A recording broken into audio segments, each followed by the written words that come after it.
Alrighty, let's go. Well, today we're getting into the second part of chapter 4, and really trying to create a contribution to how a Christian reincarnationist theory or language could be developed in a way that a worthy dialogue can take place between the sort of traditional or mainstream academia and maybe this metaphysics of reincarnation. Last time we spoke about the creating of the possibility of a dialogue, of integrating metaphysics. And this I suppose this part of the chapter, even though brief, is really a first attempt at saying here are some core questions that might be considered, might be put into the mix and need much further debate. But here's some thoughts, at least Steiner's thoughts on reincarnation that might jog a few positions of you can't talk about it because it's this, that, or the next thing, or non-biblical is the big one. And the other big one is, of course, that it's, against the orthodox doctrines of the early church fathers. And the third one really would be the fact that it's just not compatible with salvation by grace is the sort of core line there, that the resurrection of Christ and the salvation through grace are not compatible with the laws of eternal ennoblement through reincarnation and karma. So I put this in here because as much as Steiner's work it's essential to have named his hermeneutical key and his philosophical, theological model, all those sorts of things that have made it possible for us to have lenses to which to look at his work. Reincarnation is such a core part of understanding where he's coming from and what he feels needs to happen. And to get a bit of the background of that is he felt very called to renewing the Western philosophy. So he had a feeling that the Western philosophy, the Western metaphysics had taken a lot of blows with the sort of the materialistic monism and empiricism, and that a lot of the connection to the spiritual esoteric understanding of things had been lost, and reincarnation was one of them. As we will find out, he under that hermeneutic of suspicion and the hermeneutic of grace, one might say the churches just didn't like the Gnostics. They eradicated them. They wrote their own reports about what they were teaching, and made talking about any of the things that they were speaking about anathema. And that's where we've landed up with a more orthodox understanding of what Western metaphysics should be about. However, there's also the other side of looking at it as grace. So we will see as we go through this chapter that they were players, key political, religious players who made decisions. Augustine, Justinian, all these different people who made decisions about origin and these teachings that could be seen as necessary for the evolution of consciousness, because that's one of the key understandings for Steiner's work, is that the evolution of consciousness is a sort of another layer of the evolution of species. So, and that's a really important thing that we will come to, where Steiner's question of what reincarnation really is about is this spiritual evolution. So let's head into the chapter. A little bit of a review of the chapter. Last time we spoke about Loefink, the Catholic theologian who really had a sort of one of the most decent explorations of Steiner's ideas of reincarnation from a Catholic point of view, and we named some of his concerns. But also some of his insights that he named about Steiner's understanding of reincarnation that are really worthwhile exploring. And so I'm not going to go through those again today, but he did have a question, with these things. I'm going to talk about the three things that well, not quite yet, but there are the three things that I think are really critical to bringing Steiner's language into this field of dialogue about reincarnation in the sort of the Christian doctrine sense. So one of the things that we could say is, going through this part of the chapter, it's probably worthwhile knowing that Steiner didn't see reincarnation as always having been there in the evolution of the world. It is a process which has become necessary for a particular aspect of the process of human consciousness emerging. And that is basically that I compare in this chapter Steiner and Origen, in that they both agree that freedom is an important process of the ennoblement of the human soul. And to be free, Steiner said, we needed to be cut off from being influenced. So the human body is the temple. The soul needed to be sovereign in its own right, and then also needed to be uninfluenceable. So to be uninfluenced by God, by the angels, by this innate knowledge of reincarnation. So in other words, knowledge of previous lives also needed to disappear. And so that hermeneutic of grace in the decisions made by the church fathers to bring that about is an important part. And Steiner even names that a time for that. He says sort of between 800 years before Christ till about 1800 CE, Common Era, there was a time where it was necessary for this development of the intellect, the development of the consciousness of the human soul to have forgotten our pre-birth experiences and undertakings, so that we would learn through our lessons in life. So if you knew what your lessons in life were, you may become quite complacent. So he says that, while we're in this process of ennoblement that requires this freedom, reincarnation becomes the sort of divine given process by which we can keep our freedom and keep learning as we build in higher and higher faculties. So that's possibly a slightly different approach to it than a more Eastern Orthodox or an Eastern model of working with it. So Steiner does address Lofink's concerns about fatalism or egotism in the sense of what reincarnation might be. And in my own journey, I remember this very clearly reading his book, Theosophy.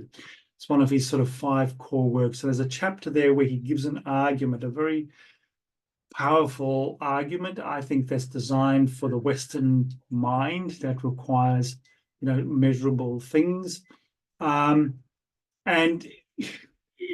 as a, Roman Catholic young person reading it, I had to really wrestle with that chapter. And that really became a key point to my whole journey with taking on the metaphysics of Christianity, where he really argues this whole thing from the point of view of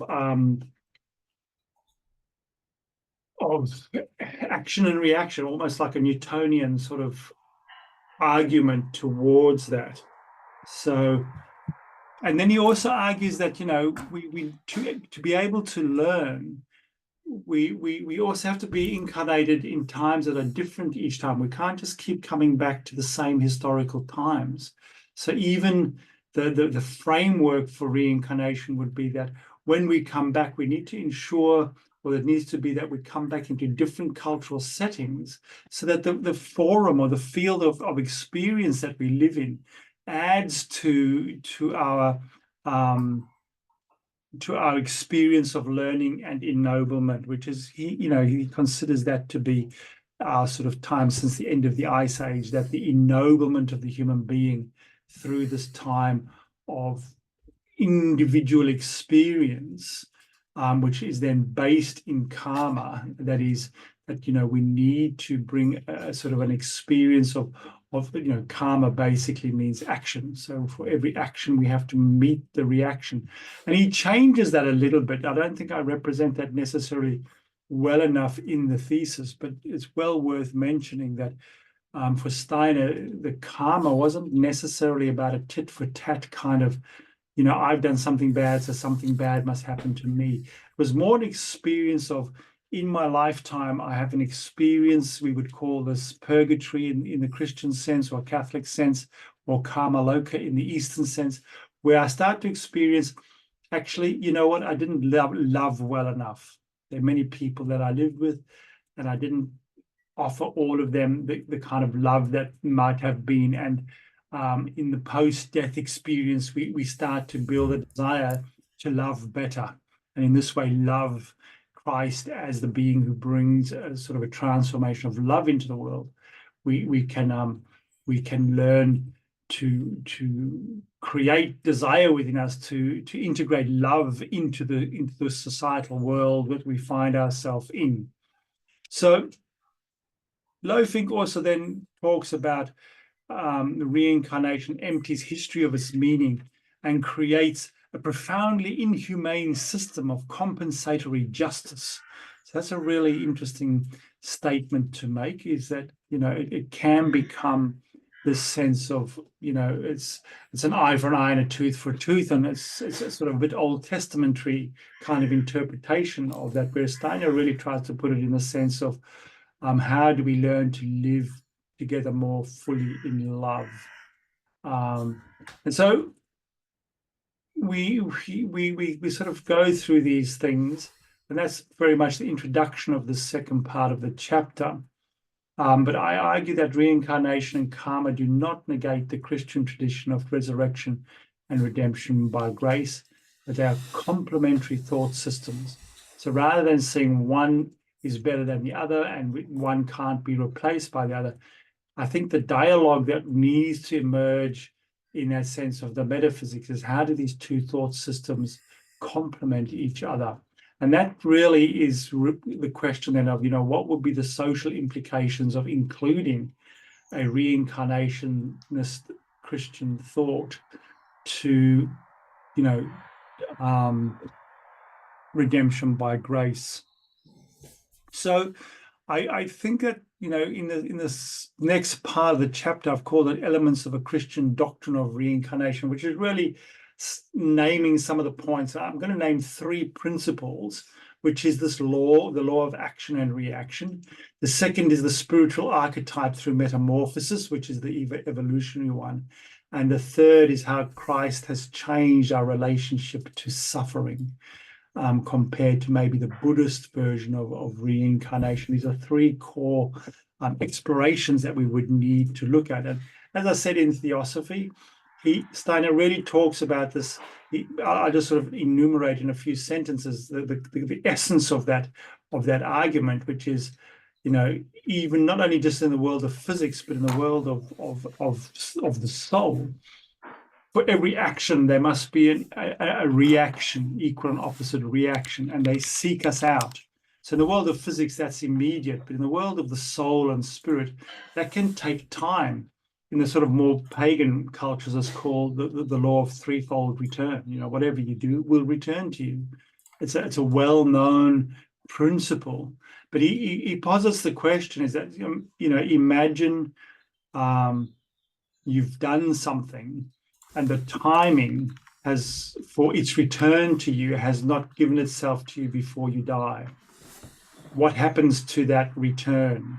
And he says that, we then find within ourselves a desire to fulfill the consequences of that reaction or that action, and therefore creates a kind of a plausible argument, I think, to why a person might want to come back and go through another round of refinement in that realm of soul.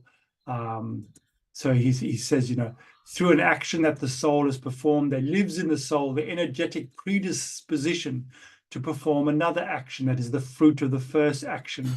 The soul carries this as a necessity within itself until a subsequent action has taken place.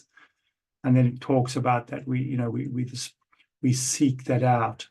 So Steiner then suggests, to broaden our metaphysical concepts, we need to, in the Western Christian doctrines, we could add a concept, because we tend to sort of say we conceive, we're born, we live, we go through purgatory, and we become immortal souls. And we would need to, and this was actually the crunch point for me when I was first studying, 40 years ago, these concepts, was we need to add the concept of unbornness to immortality. So in our sort of Christian desire to become immortal, if we suddenly add that there's also an unbornness in us, that there are aspects of our soul life, aspects of our destiny that comes to us before we were conceived, we add a completely different world. And coming to even consider that, let alone embrace it, is a huge step. It's going to be a huge dialogue for the Christian tradition, I think, to have a look at. So I'm just enumerating, I think, the realms of the dialogues that will be needed and thought through philosophically, metaphysically, experientially, biblically, to see what might happen.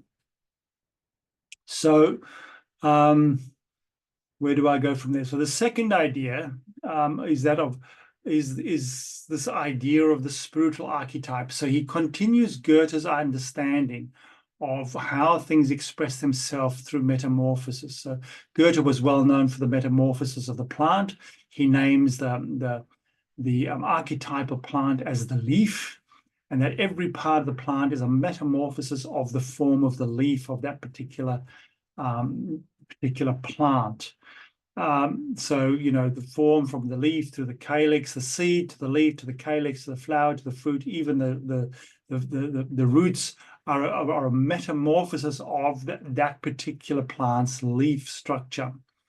He then also, Goethe worked on the principle, as well as Haeckel in his work with the animals, that a similar principle of metamorphosis takes place in the animal world. Goethe was discovering that in the skeleton of animals, and he said that the skeleton is really a metamorphosis of the first vertebrae in the spinal column, and that there's a metamorphosis of form in the animal world that can be also followed. And Steiner then talks about this. He talks about the metamorphosis, or the law of metamorphosis for the human being is through reincarnation. So the parts of the human soul that go through a metamorphosis happen because we can transform it, not only in this lifetime, but every part of our being is transformed, metamorphosis, through the journey after death.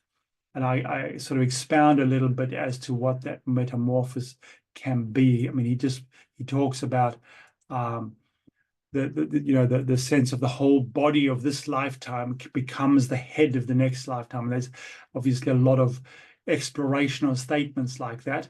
So the head of our present earth life is the transformed body of our previous earth life. He also talks about how the will and the feeling and the thinking transform through various lifetimes. So that's a really interesting sort of, Steiner calls this process of metamorphosis the principle of spiritual economy. So where what's preserved from now is carried over into the future and becomes more fruitful in other parts of our next lifetime, including the physiological and the soul physiology. And he calls this the causal body. So the causal body is the extract of the life and the soul bodies which the human being bears from earth life and earth to earth life, and continually enriches. So we have this causal body that carries us across certain periods of reincarnation. So that's an important part of realizing that reincarnation isn't just an eternal return to the same, but it's a process of organic transformation of the human essence, the entelechy of the individual, happens because we have this process of reincarnation. Now that's another huge dialogue that would need to be had. But what is this process of life between death and rebirth? And then the third idea that would need to come, I think that comes into the reincarnationist theory of Christianity, is this reversal. Steiner calls it the biggest reversal in human history of how suffering plays a role in our life. So the Buddha's doctrine of suffering has a mighty effect on the hearts of human beings. So we know this if you've studied a bit of Buddhism, that ignorance leads to suffering, and that the thirst for being, and so we need to bring an extinction to the thirst of being to break the cycles of reincarnation. And in the Buddhist theory, traditionally that would mean that you then break the cycle of reincarnation. And Steiner calls this the highest peak of human evolution is placed before our soul by such an endeavor. This breaking of this, the breaking of the cycle of that. But then he says, interestingly enough, he says, well, while Buddha saw in a corpse the insignificance and futility of life, let us immediately consider the time 600 years after the mystery of Golgotha. So Buddha was, 500 years before the mystery of Golgotha. And then we come to a Christianity that's about 600 years afterwards. So he kind of creates a mirror picture there. And he says, at that time, countless souls and eyes turned to the cross on which a corpse was hanging. So Buddha's experience of a dead body, of an ill person. And he says, from this corpse emanated an impulse that spiritualized life and signaled the glad tidings that death can be conquered by life. And I'll talk about, the Franciscan, very popular these days, Richard Rohr. He says we are invited to gaze upon the image of the crucified, to soften our hearts towards God, and to know that God's heart has always been softened towards us, even and most especially in our suffering. This softens us towards ourselves and all others who suffer. And so the Christian gesture, or the gesture that Christ gives to suffering, is not to move away from it and to treat it as something that is only there because of our ignorance, but it is to go through the suffering to the ennoblement of the soul. And in the last part of the chapter, I talked about this third journey of Christ, or the third journey to Christ, where karma becomes the initiator and our teacher. So the great lessons of our life that could be called suffering, but could also be seen as the consequences of that lead us to want us to love more, if we put it in a positive context, are really part of embracing suffering as a transformative principle. And so this is the reverse, is from the pre-Christian Buddhist sense of suffering as something we must transcend and release ourselves from, to understanding suffering as our great teacher of developing from within our restorative powers. Through this understanding of suffering, we can connect the teaching of redemption through grace to the journey of theosis of the individual through reincarnation. So that's where I think there's a really important metaphysics happening there, where we can transform. And, it's going to be a very difficult conversation because of the modern or the current populist understanding of that, prevent suffering at all costs kind of attitude in the world that we live in, or the medication or the medicalization or the medication of suffering is one of the big, problems within that we shouldn't suffer. So then I go into the sort of some of the deeper aspects. Why did Christianity reject reincarnation and then forget about it? I've sort of mentioned that already a little bit, so I'm not going to go through that. But there's correlation between Steiner and Origen. Origen gives us beautiful description of, the souls were a fire being. And then they cooled, and the spirit cooled into the soul, and the soul cooled into the body. And now we need to reverse that. But there's one being who was never removed from the fire, who united with Christ and sacrificed itself to become part of the cooled human body and soul, so that they can, through in reincarnations, become fire again. Fire again is an integral part to Steiner's Christology. and it correlates with origin. But of course, we then have, the anathemas against origin in Christian history given to us by the Emperor Justinian. And I sort of point out that Justinian held that council in the 6th century without any, he was an emperor and not a theologian, and the Pope wasn't. The theologians and the Pope were not present at that council. So we could almost say that that decision to anathematize all these things that Origen was bringing was a political choice. But again, under that thing of grace, it was needed for the time. I can see the time is marching on. So let's see. Then Steiner talks about the aspect of the necessity of forgetting our cultural, religious, and philosophical context that enabled this forgetting concerns how the Christ impulse works for the freedom of human souls.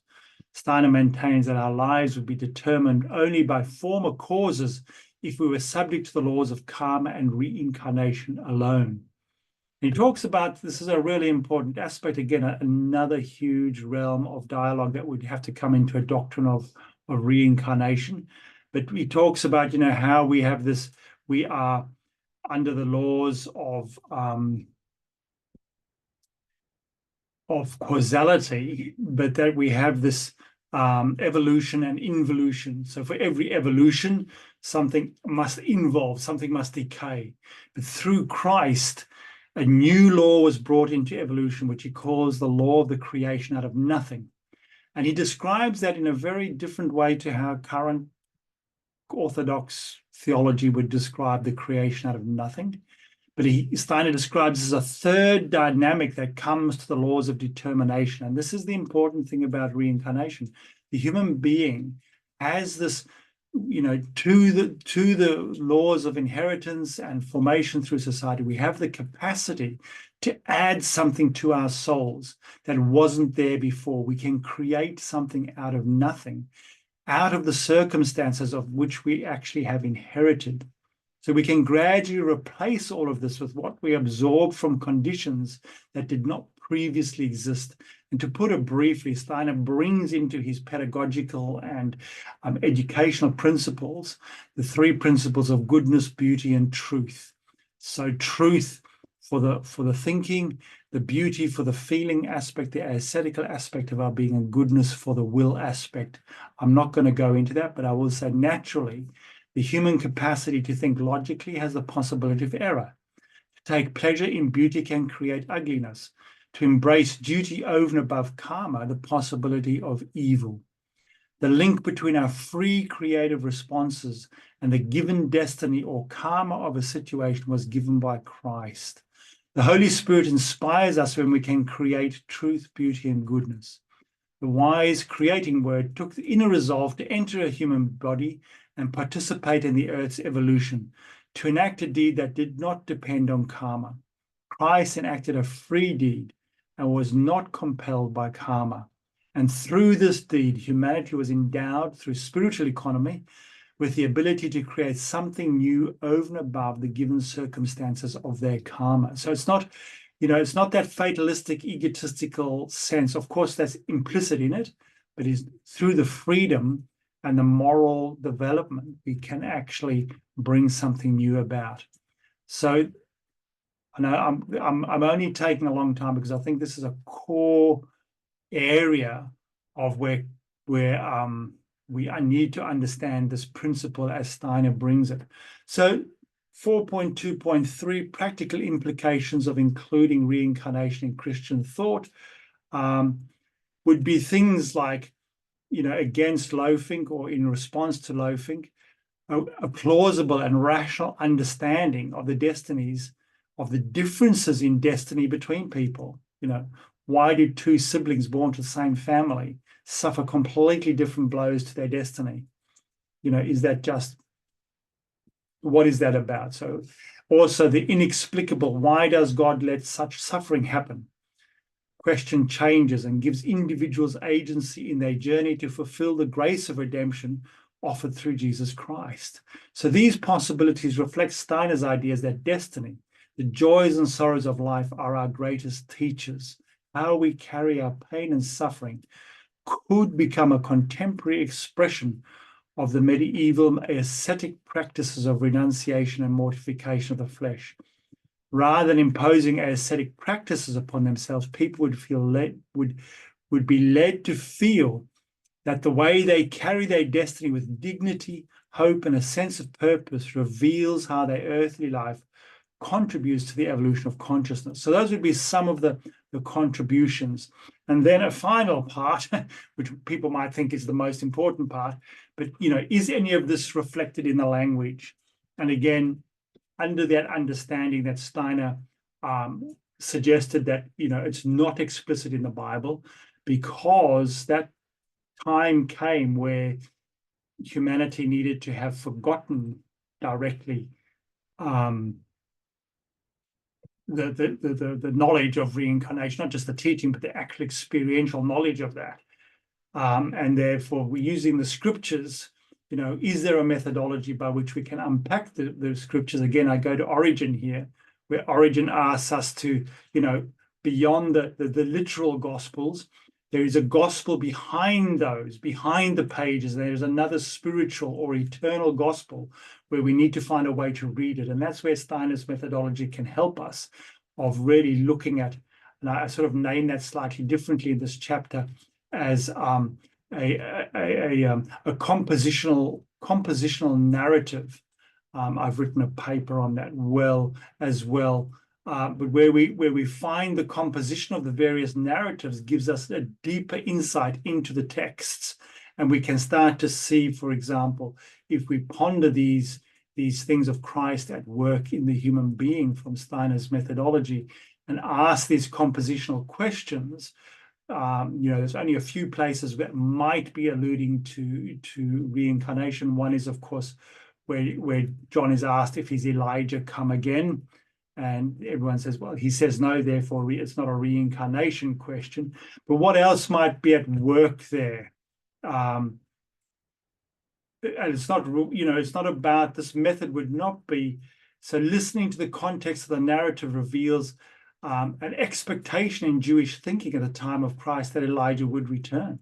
So if we go into that, we start to see that even the people in the context of Christ's life had an understanding of reincarnation, and the questions that were asked isn't about denying or confirming reincarnation, but actually Christ starting to teach how another kind of understanding for reincarnation might be revealed. So, for example, a man born blind is another example of that, where Steiner would understand that not as meaning he turned blind because, so this is where he transforms that teaching. It's not because the man sinned or it's a consequence of his parents or his inheritance sins. It's more about this person was born blind, so through the way he's potentially carried his suffering, the divine within him could become revealed. So rather than this is just a causality statement about karma, it's really about, again, how we approach the way we suffer. So this compositional contemplation and understanding the philosophical background to the narrative can help us understand and unpack a little bit the impulses that the Christ is bringing towards these teachings. With that said, I'm going to stop there, even though I've been going for nearly 40 minutes. And let's open it up to dialogue. I took that liberty because we're so few today and we won't have a lot to talk about. I beg to differ. We could keep this conversation going for hours and hours and hours. I am not exaggerating there. No, there's so many things to unpack in as that's just naming the themes. That's not the conversation yet, is it? Yeah, exactly. But thank you for being so thorough, because whilst you're doing that, it's this is the way inspiration happens, isn't it? Whilst you're listening to other people, it's like associations or it's like new ideas, they can also join the conversation. This discourse that's happening around the three of us as we sit here and talk together. there are 4 key points. I'm just going to do them one, Yeah, and please. then we'll talk about it, and then 2, we'll talk about it, and see where we get to, given the time that we've got. I think your the first concept that you unpacked about unbornness and immortality there, and that being as like a particularly tricky conversation to have as part of this larger debate. It it is so intimately linked to what you were talking about in the previous conversation. This event that happened in 869, where the human being is no longer body, soul, and spirit, but it is body, soul, and a bit of spirit. But there's really no desire to unpack that, and unless people like really seriously try to unpack what is this spirit and begin to experience it as something beyond the body, but something that also lives in the soul, then these type of concepts, they're going to be too out there.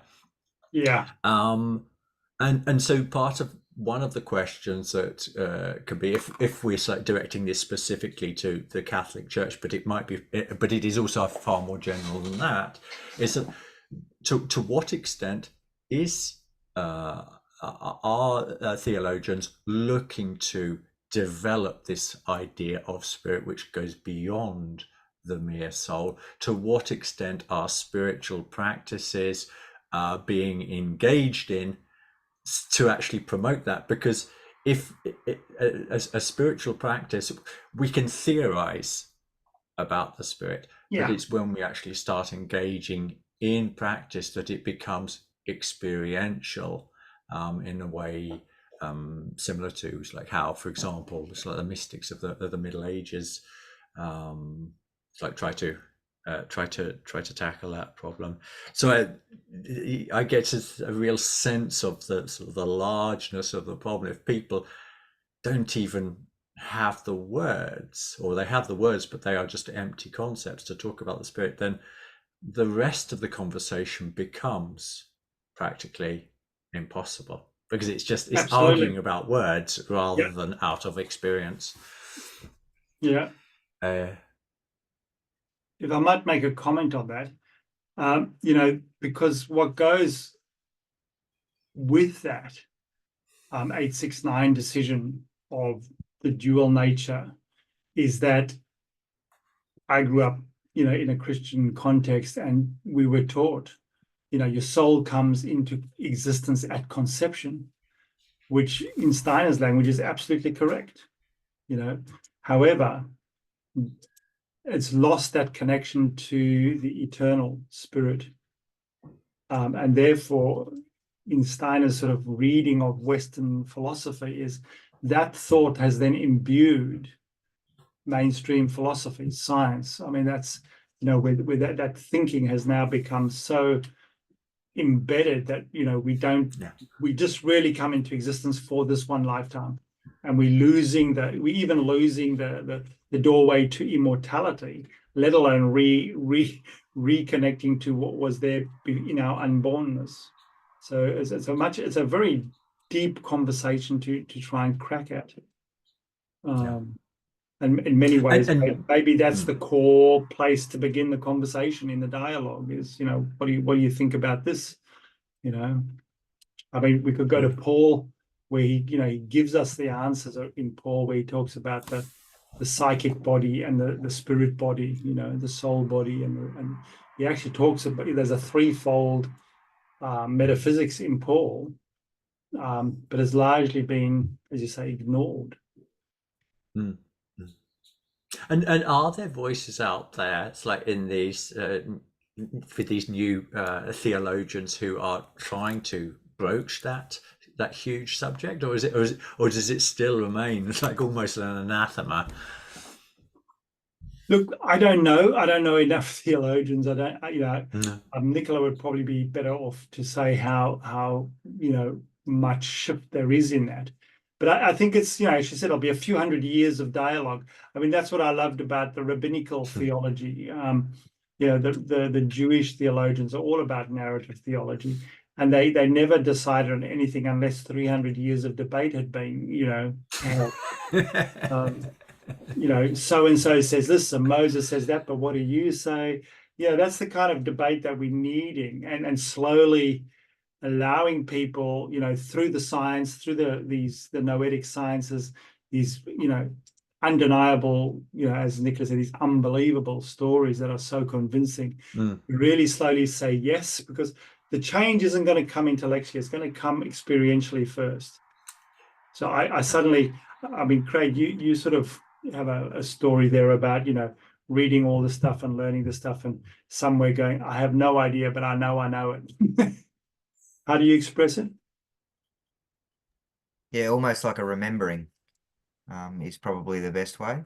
And it's interesting because what you're talking about a lot with the dialogue, and I think this may be the relevant place to bring this in, is what's come to me tonight is this: there needs to be an individual inner dialogue occur before we can have any external dialogue. So, whether it's you're coming at it from a religious bias, and part of me, I don't know who views these videos, but our initial intention was to introduce Steiner to more people, right? So if that's what we're trying to do, whether it's a religious bias that precludes you considering reincarnation, or whether it's a modern scientific bias that precludes that, and until we're prepared to have the personal effort to wrestle with these concepts. I mean, you use the term as though it were true. So if we were to live with something as though it were true, and then consider, some of the bigger questions like what's it all about, or why do I have this pain and suffering, or things like that, and consider it through that lens, and potentially then you get some type of experience yourself, which then makes you go to the next step. But it feels like there's that inner dialogue that needs to occur at an individual level before we can start to have these dialogues more broadly. Yeah, but I like that picture that when you're reading these things, you kind of like, I'm reading this for the first time, but I'm remembering something. I think that's a really important dynamic to name. Yeah. It's and there's a level of discomfort around forgetting as well. That realization around, my life up until this point, and then, you can't unfeel those things. So when you feel it, and your life's forever changed. It's different. I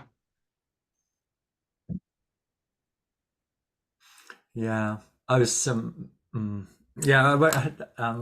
as whilst you were describing that, Craig, that loss of moorings that begins to happen. It's like when new questions pop up. If we've got questions about mathematics, if we've got questions about physics, or so all of these well-studied subjects, we feel as if we can turn with a reasonable amount of confidence to authorities in that area and get just like good, clear answers. Whereas the field really explodes, and the number of different ways of interpreting those experiences explodes when you start that journey inwards. It's fraught with loads of I was going to say blind alleys, but they are also learning experiences, because it is also important in this experience to see how you get taken down certain paths for a while, how it is that certain streams of thought or certain people are able to capture your attention, and a certain willingness to grow with them, and then you realize, yeah, that was interesting, but it doesn't go far enough, or there are important questions that particular perspective just completely neglects, which are still essential parts of the human experience. Whilst I was rereading Jude's work this morning, or the final part of chapter 4, I was thinking quite a bit about, ancient concepts of justice, because reincarnation and justice, they're like intimately linked.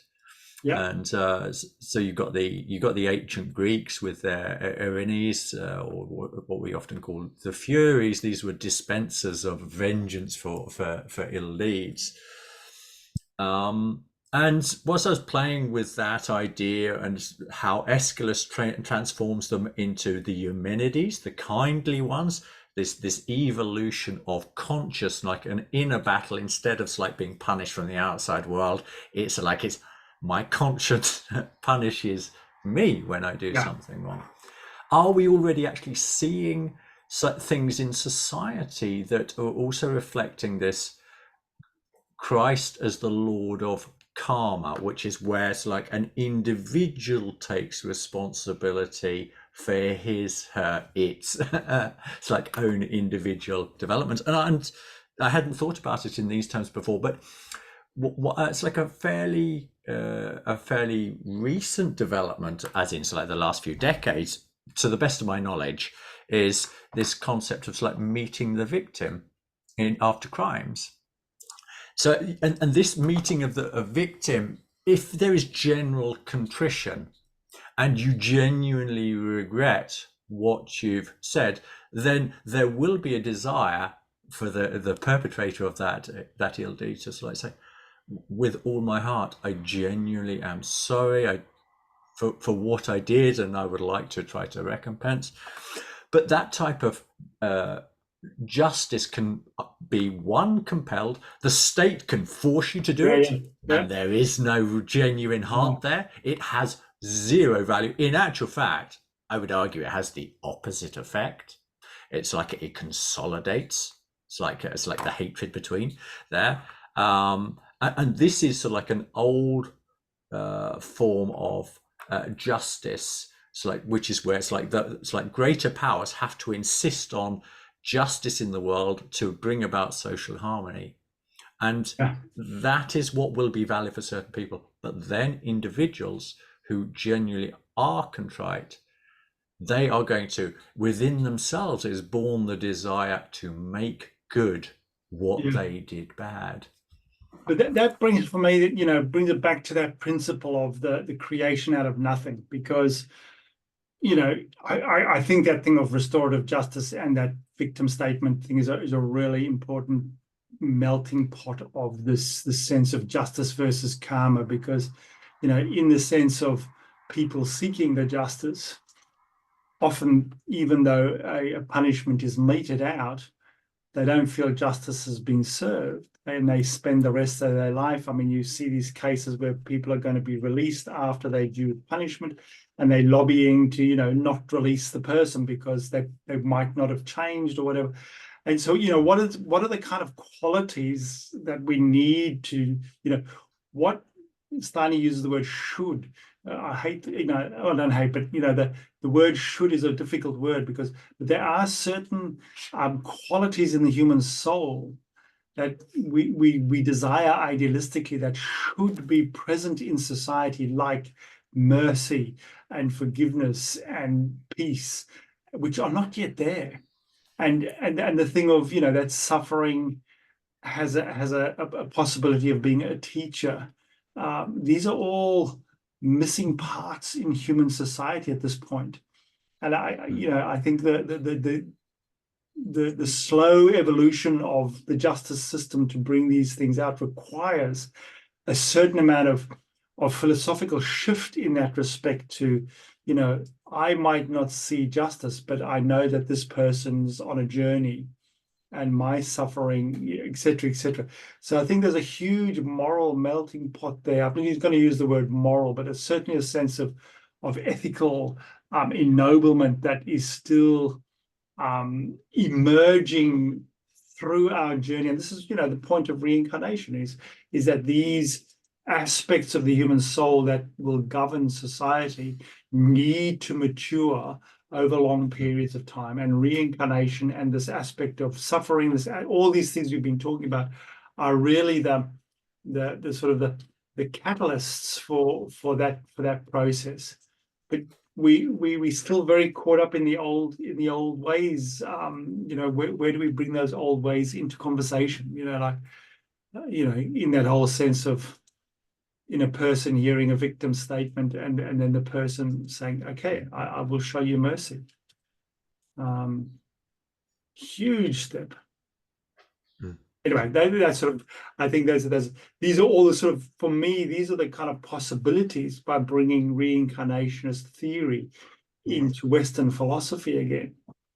Not in a fatalistic way, or just, I'm in this social caste and there's nothing I can do about it, but in this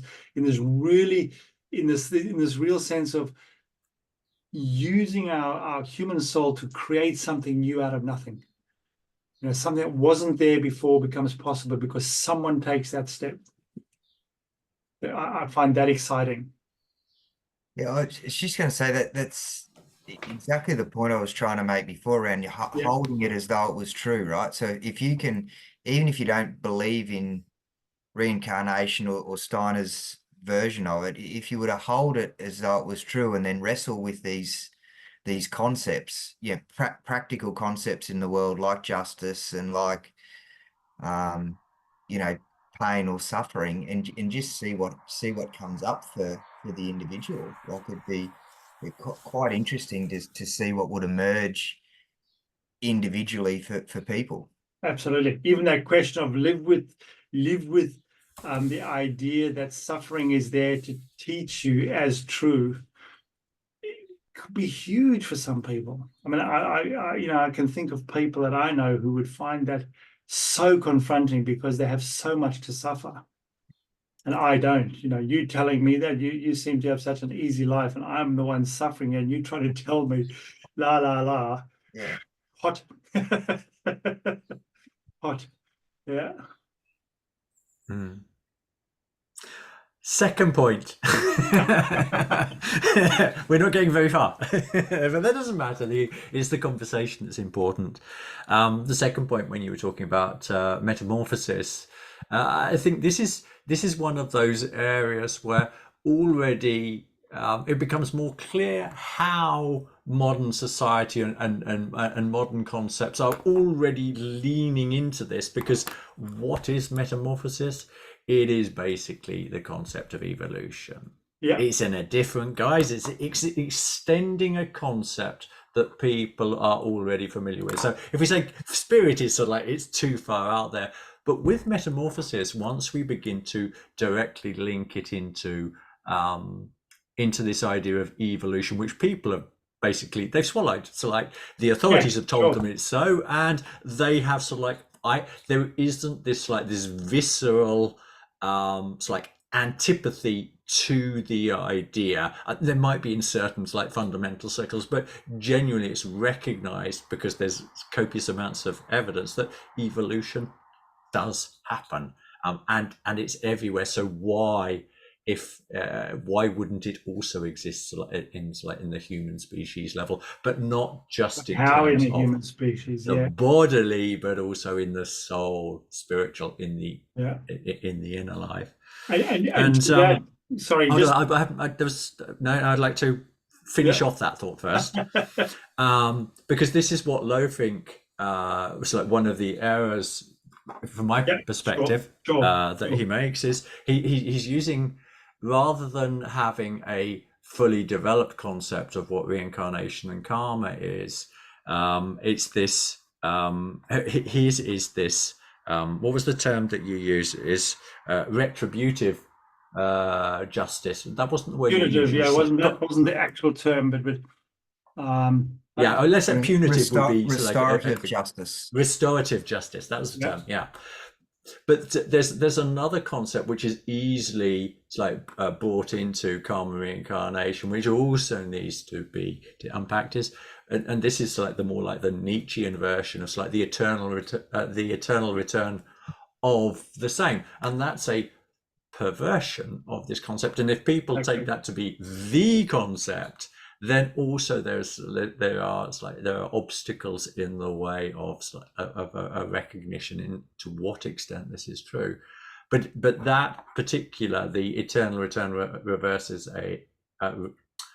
compared to it's like an evolutionary perspective, actually is something that I think is something that would be more easy for people to assimilate for the reason that I explained earlier. You wanted to say? So and then you've got Augustine on the other side with his whole teaching of predestination, which is karmic, and yet you're not free in it.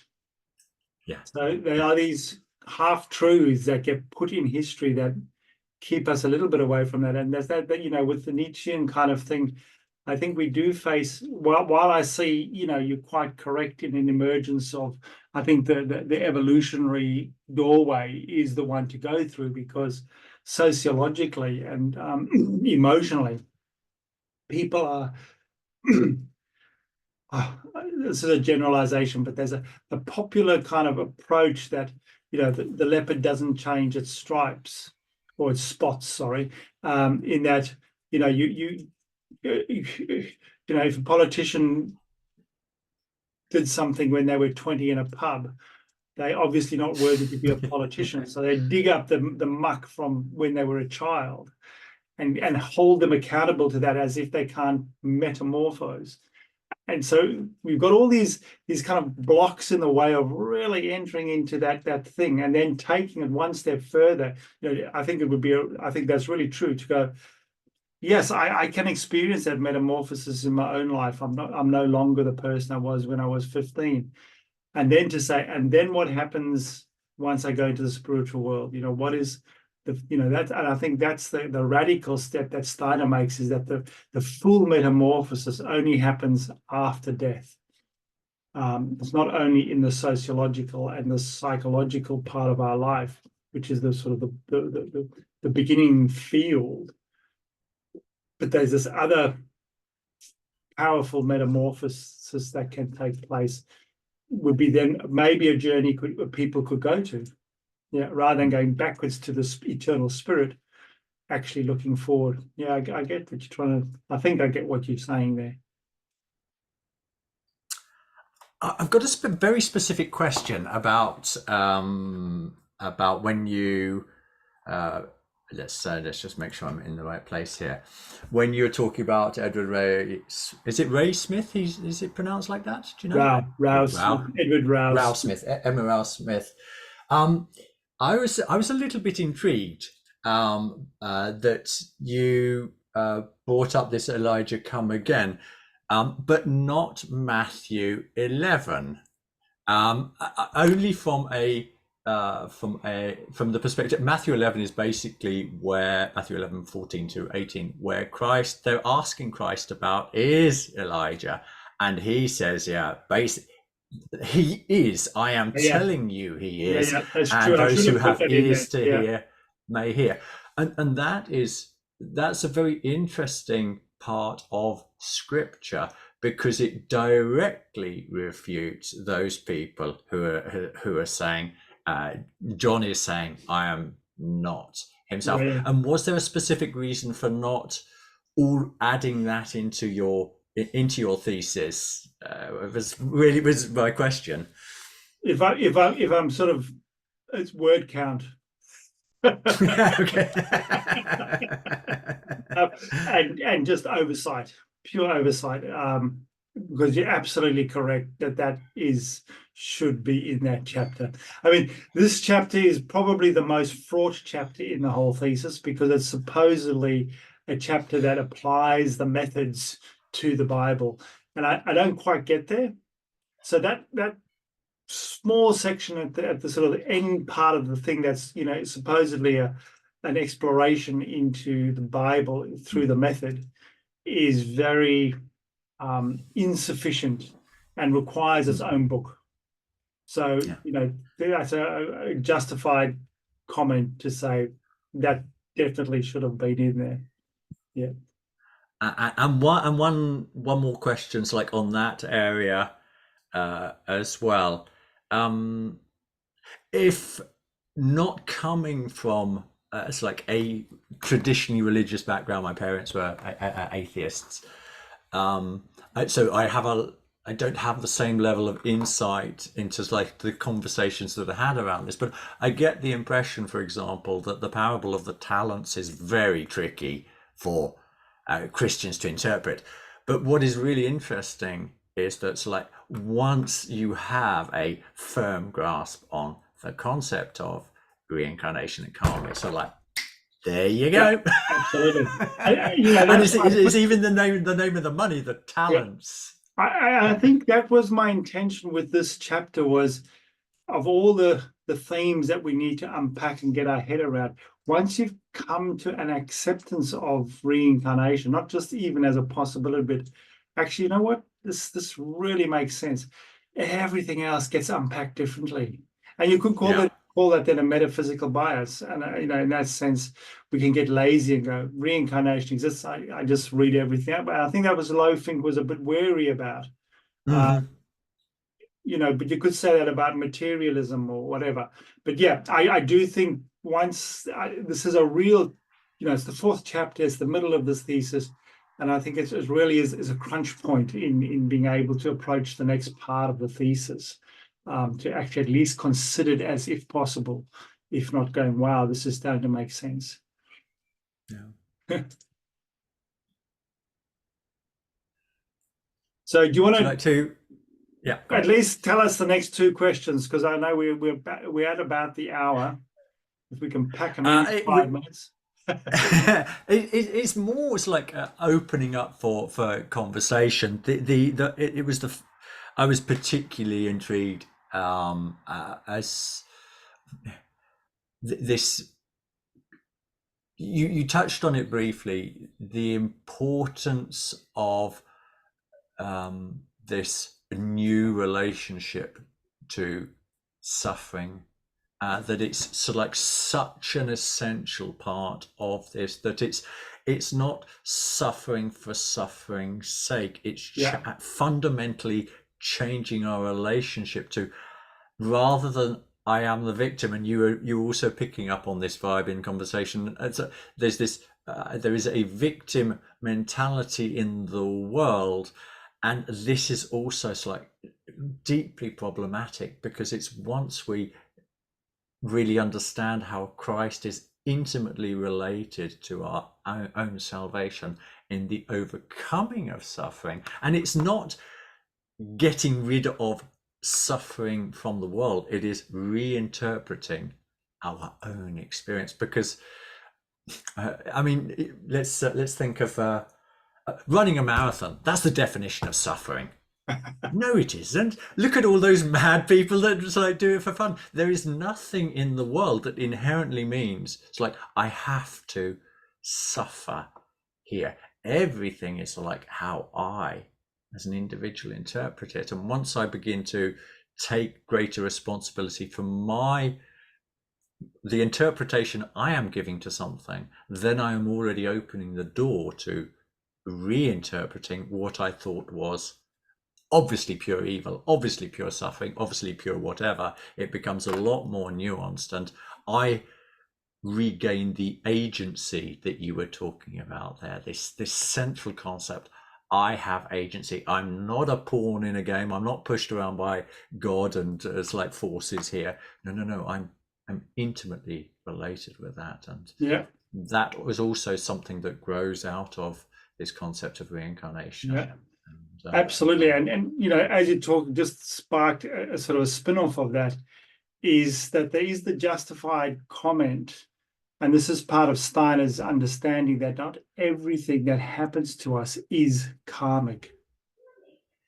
So there are some sufferings that are justifiably gone, this shouldn't be happening to me, I didn't deserve this. But again, it's up to the individual to kind of discern that. But that brings it away from that fatalism. I sort of, when talking to people, I say, when something happens in your life, you need to discern: is this from the past? Is this setting up a new action, or is this something that's accidental in your life? And it could be all three at the same time. But it's too fatalistic just to say all suffering has that meaning. I mean, how we bear the accident is also important, of course. But yeah. And it's interesting because I think in Christianity, that's probably one of the three areas that they most, carry in a good way. I mean, there's a lot of good spirituality around how you bear your suffering in the Christian tradition. So maybe that's another place that's actually already well, maybe not so much in the secular world, but in the religious world, there's a definite good disposition towards understanding suffering like that. Yeah. And I think what you're saying there is intimately linked to is like also a further development of a concept of justice. So we've got Judgment Day as a central concept within Christianity. So what is true justice? Is it really true justice? And that whole question, I mean, I just brought it in there, but it's another conversation, is I didn't deserve that. I don't deserve this. It's a really interesting one to unpack. Yeah. Okay. I think I'm going to have to call it there. Unless you want to enumerate the fourth question. No, I think we've covered them. Like at a we've covered them at least. The tip of the iceberg with them. Yeah. Yeah. Okay. Well, let's end there. I'll just stop the recording.